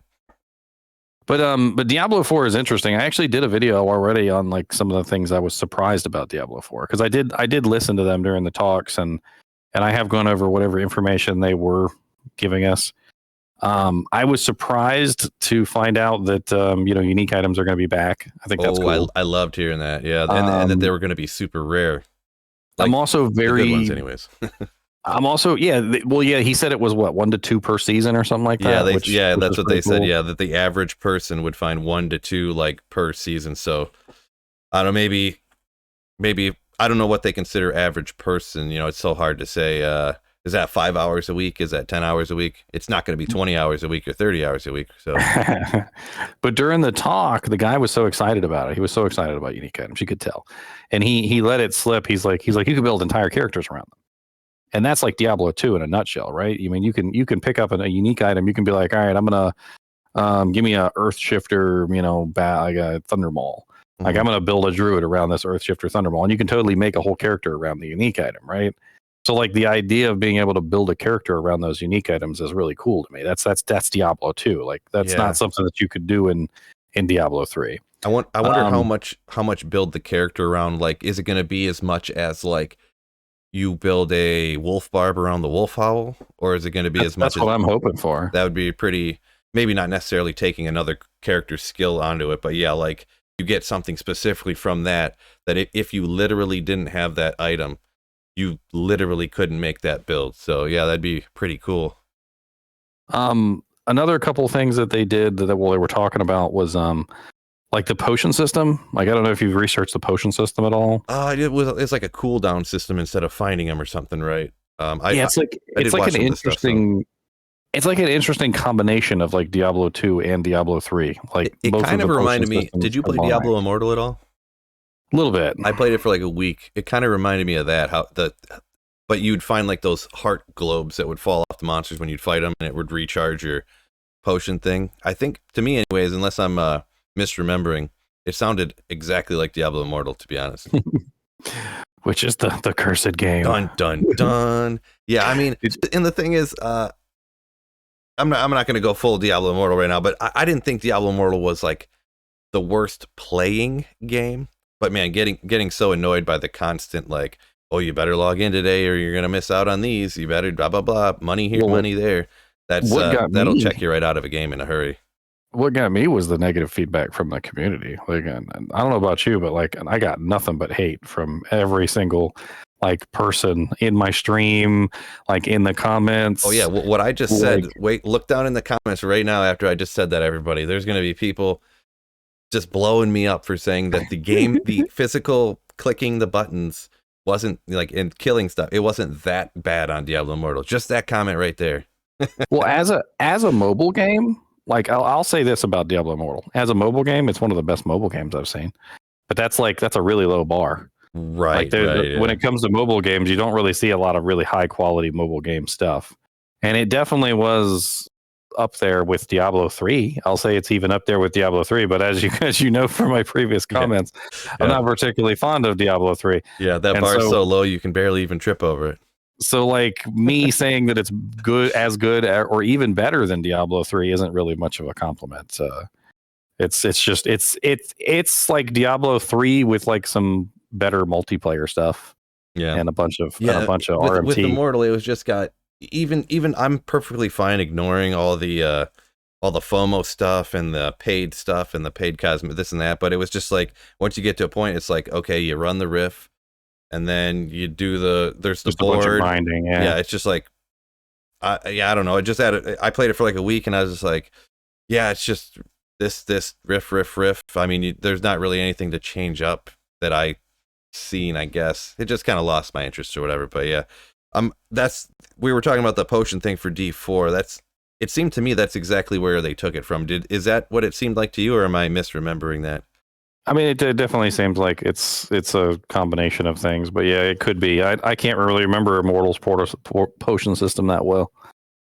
Yeah, I went barbarian, so I was chugging potions left and right on Immortal. But yeah, it was just like I think you'd have 3 of them, and then there would be the regular heart. I don't know if it's a heart or a red globe, or there would be bigger ones in it. How much it would refill your potion? I don't know if it was a timer or just and when it went around one time, that would be you'd get 1 potion back based upon how many of these you got off of monsters or whatever. So well, in Immortal, it's just like an actual potion. It's like you have like 8 potions or something like that, and you can just spam them all real fast. Like it's a little different. Okay. So like when you pick up the globes, it just gives you 1 potion, like 1 full potion. But you can totally just sit there and go just like 1, 2, 3, 4, 5, 6, 7, 8, and you could just burn them all. Yeah, until they're gone. The other things about Diablo 4 that really stuck out to me that I really kind of liked, because I know there's always going to be people who are going to talk bad about the game. I haven't even played the game yet, and there's nobody's played the game yet except for the beta testers. Yeah, so and plus YouTube, you get way more clicks being negative than positive. So, but the dark atmosphere, I definitely love. Like just looking at the game, seeing some of the gameplay that they've come out with. Yeah, I mean, it strikes me much more like Diablo 1 than Diablo 3. And I think that's a really big negative a lot of people had about Diablo 3 was the terrible freaking just art style. Like, right. It looked like WoW, like it was like World of Warcraft. Yeah, bright colors, pinks, purples, bright blues. Just not Diablo. Like, it's just not the right art style. The skill tree. So like the developers made it really clear, like in that talks, that they were trying to mimic the skill tree of Diablo 2, not Diablo 3. And I think arguably like Diablo 2 has pretty much the best skill tree like out of any game I've played. And I really like that fact that they're kind of like trying to go with the customizability that Diablo 2 has. It's definitely a lot better than Diablo 3's system, which I don't even know what the hell they were going for there.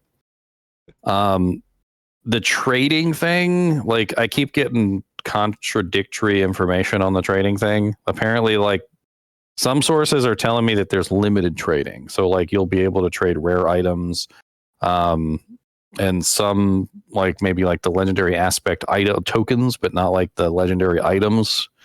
And then like some people are telling me that you can't trade the legendary aspect tokens. Some people are telling me you can't trade anything. But the information that I've gotten so far seems to point toward being able to trade rare items, which, according to the developers, will be the most valued items in the game. So like how the system works, according to what I've been able to find out, is that you can take a legendary item and say it has some aspect on it that you really want. You then destroy this item, you pull the aspect off, and you turn it into a little like token or whatever. And then you need to find a rare item that has like the best modifiers, kind of like the same way we do with rune words. And you know, once you find that perfect base, then you take that aspect and you put it into the rare item, turning it into a legendary item.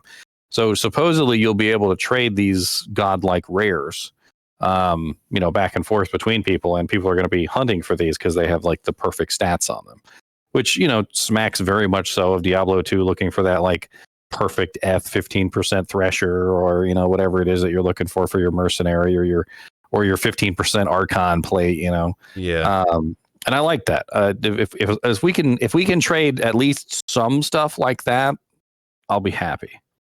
Yeah, I had heard that you could trade the aspects too, but yeah, like you had said, depending on, I feel like everybody hasn't watched all of the different developer streams and stuff like that, because I think it was maybe the latest one that, and plus they're like an hour long. It's kind of like we chatted a little bit before stream that when you got an hour or 2 hour long video, sometimes people just don't want to watch something that long.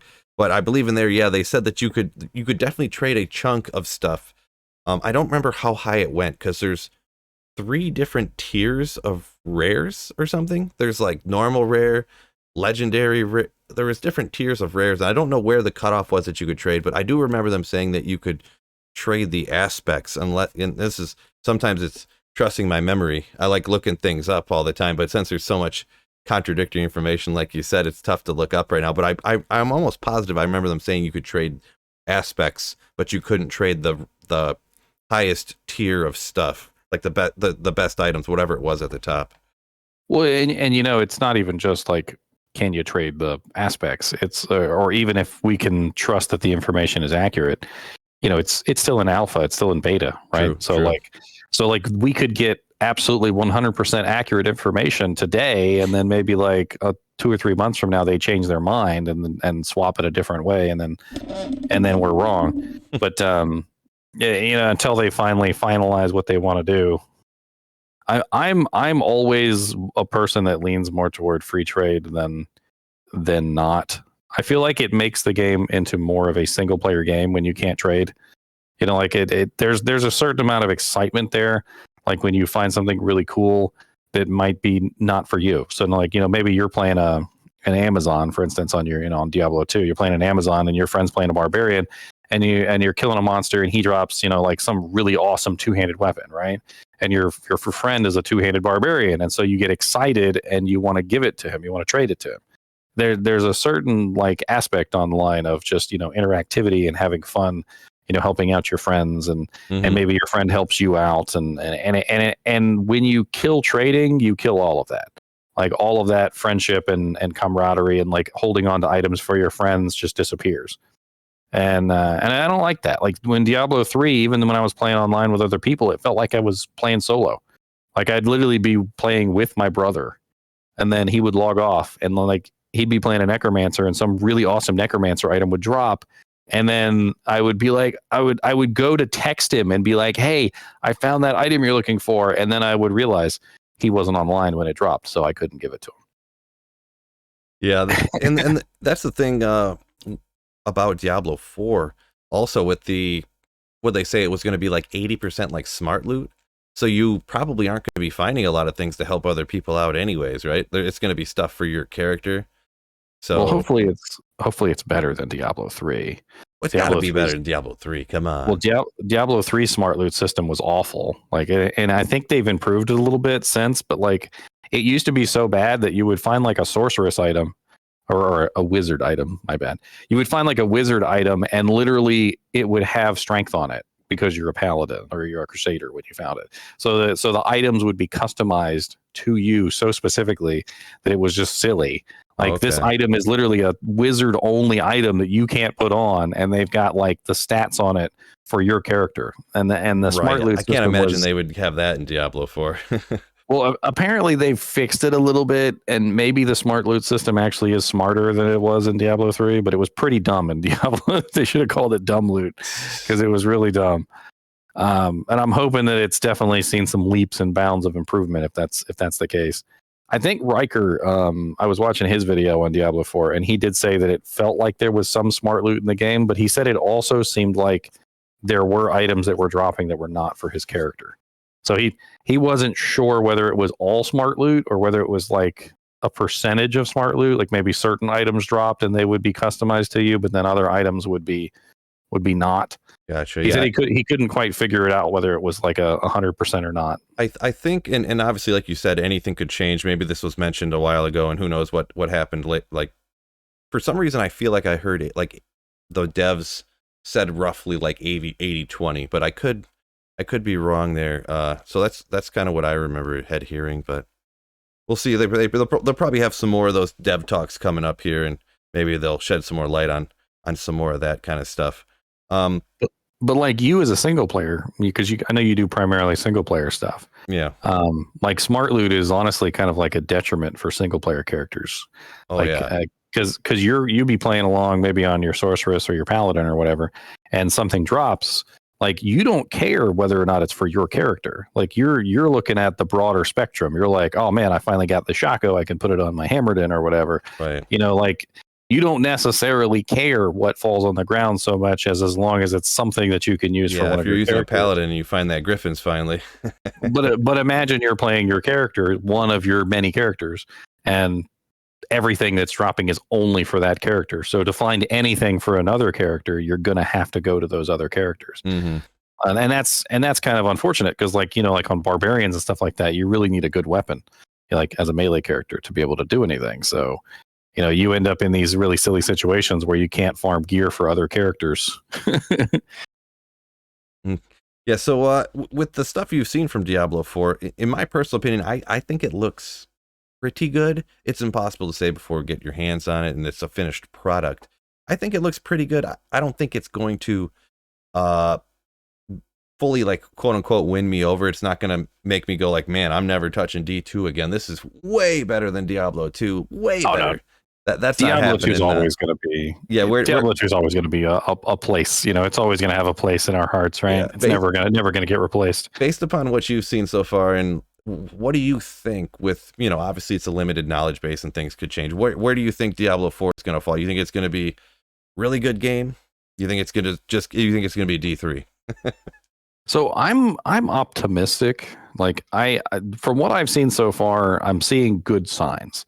They're moving in the direction of Diablo 1 and Diablo 2, and they're realizing the mistakes of Diablo 3, and they're going away from the Diablo 3 mentality. There's still aspects of Diablo 3 in there, and I think a lot of people like me will cringe whenever they see the Diablo 3 stuff. They're like, oh man, that looks like Diablo 3. I don't like it. But I think they've strayed enough away from Diablo 3 that it's got some promise. But I think a lot of people are going to be surprised at the MMO style aspect of the game. It's not a single player game. It's and a lot of people have expressed that as a negative, is that like there's no single player option. You've got to play online. Mm-hmm. But it's more than that. Like it's not just you have to play online. This is an MMO. You're playing with millions of other people, whether you want to or not. Similar to like World of Warcraft. If like I don't know if people have tried to play World of Warcraft as a single player game, they go in and they just don't talk to anybody. They just play the game and they just have fun and they level up their characters. They never participate in any of the group activities, unless they're like forced to.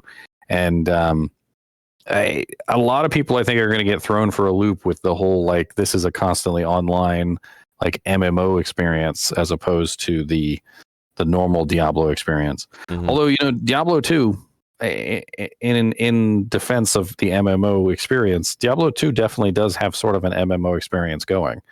It's not really an MMO, but it is online. It is a massive multiplayer game. You know, it does have a lot in similarity with an MMO, even though it's technically not. Yeah.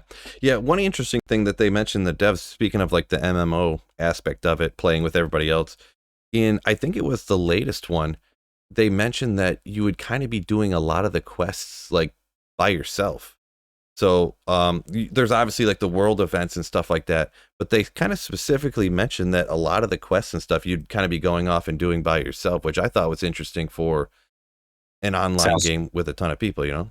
Sounds like instanced. So in the MMO world, they do a lot of instancing, which is where like you'll go to a zone and then the zone will be like created just for you and nobody else will be in that zone. Instant stuff is a little strange because nobody else can help you or participate with you like in those areas. Mm-hmm. Yeah, and obviously what they were talking about, I guess in those conversations, you never know 100% unless they talk about that one particular topic they're talking about for 2 hours. You don't have all the information, but yeah, I know that they mentioned that. I don't know necessarily what fully an aspect they were talking about, but. I mean, it's fun to do quests with other people, though. I mean, like, I don't know. When I started streaming, I was mainly single player. I was just doing single player. I was just having fun. I was just derping along, doing solo self found and like decking out characters and whatnot. But like everybody wanted to play, you know, with me. They wanted to hop on and play with me. So I ended up going online for that. And I mean, you've probably had the same thing. There's probably tons of people who want to hop on and play with you. Yeah, yeah. I usually just do after the resets for a little bit and stuff, depending on. It depends on a lot of different things, I suppose. But the single player one is just kind of. I personally, I think it's more fun for me. So, and I don't want to be in a situation. Yeah, not that this is what we're necessarily talking about here, but I don't want to be in a situation where I'm streaming and making videos about stuff that I don't want to do. You know, that would be. I feel like the stream and video would suffer if I'm just doing something I like.